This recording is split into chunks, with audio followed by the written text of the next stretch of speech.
L'actualité, c'est en direct et tous les quarts d'heure sur Grand Lille TV. Soyez les bienvenus, nous sommes le vendredi 7 février.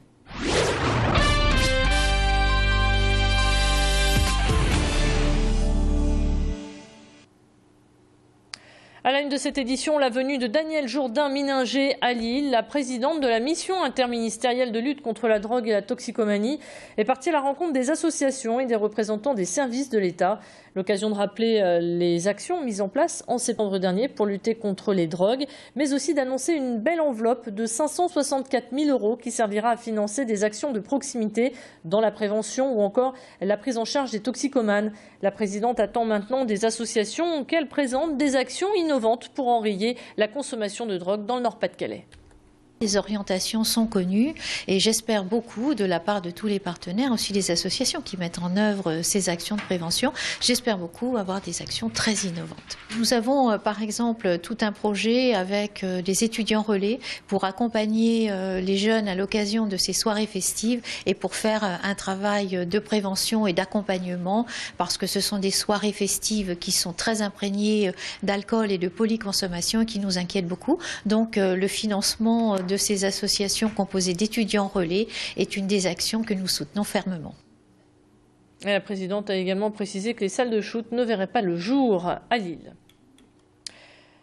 On enchaîne avec les 10 ans de la condition publique de Roubaix. Pour célébrer ce bel anniversaire, une exposition sur les machines à lumière de Frédéric Leginter vous y attend. Ce bricoleur expérimental a fabriqué 24 de ces machines. Les passionnés d'art contemporain seront à coup sûr enivrés par la beauté, mais aussi l'écoute de ses œuvres, car elles sont toutes composées de plusieurs pistes sonores. On retrouve sans plus tarder sur place Adélaïde Bollard, aux côtés de la directrice de la condition publique, qui nous parle de ses 10 ans.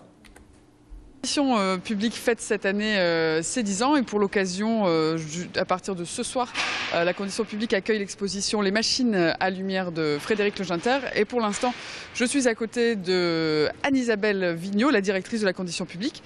Alors Madame Vigneault, est-ce que vous pouvez nous présenter cette exposition de Frédéric Leginter ? Alors, c'est une exposition de machines à lumière. Alors, Frédéric Leginter est un artiste déjà qui vit dans la région, qui vit à Dunkerque depuis de nombreuses années et qui est une figure très importante dans le milieu de ce qu'on appelle la musique acousmatique, la musique bruitiste. C'est quelqu'un qui, à partir de 3 petits bouts de ficelle glanés sur une plage ou ramassés dans la rue, va fabriquer des instruments sonores très sophistiqués, très pointus, qui n'ont l'air de rien, mais qui sont vraiment le résultat d'une très grande ingéniosité. Ingéniosité mécanique et ingéniosité plastique et ingéniosité sonore. Voilà. Et c'est quelqu'un qui crée des univers très poétiques, construits à partir de souvenirs d'émerveillement de l'enfance, des impressions qu'on a dans son lit la nuit, quand on voit le jeu des raies de lumière à travers les volets ou le soleil d'été qui perce à travers les arbres. Toutes ces sensations poétiques, ces sensations d'émerveillement, il les reconstruit de façon mécanique avec des petits moyens pauvres, ce qu'on appelle le mouvement de l'arte povera, faire de l'art avec des moyens très pauvres et en même temps avec une poésie, une sensibilité absolument exceptionnelle. Donc c'est une exposition qui est encore assez atypique comme le lieu de la condition publique, qui est une ancienne friche industrielle textile. Donc est-ce que vous pouvez nous parler de ce lieu et comment ce lieu est devenu un lieu d'art et de culture ? Voilà, alors la condition publique est d'abord un magnifique bâtiment, classé à l'inventaire supplémentaire des monuments historiques pour ses façades, un bâtiment de 10 000 m² qui a été construit au début du XXe siècle au service de l'industrie textile pour analyser la qualité de la laine, déterminer son degré d'humidité et donc évidemment son prix loyal et marchand. Voilà, donc c'est un lieu qui a été donc la vitrine très emblématique en fait de la puissance de l'industrie textile, qui a fonctionné jusque dans les années 70, qui petit à petit est un lieu qui a dû inventer un nouveau destin et qui est revu aujourd'hui en tant que manufacture culturelle qui tisse un projet de relation entre des habitants, des artistes, un territoire, des processus longs de relations autour des arts visuels, autour des musiques actuelles, autour du spectacle vivant, l'art du cirque, notamment la danse contemporaine avec nombreux de nos partenaires, le CCN, le gymnase, les latitudes contemporaines par exemple. On travaille beaucoup en partenariat avec un certain nombre d'acteurs. Et puis les concerts.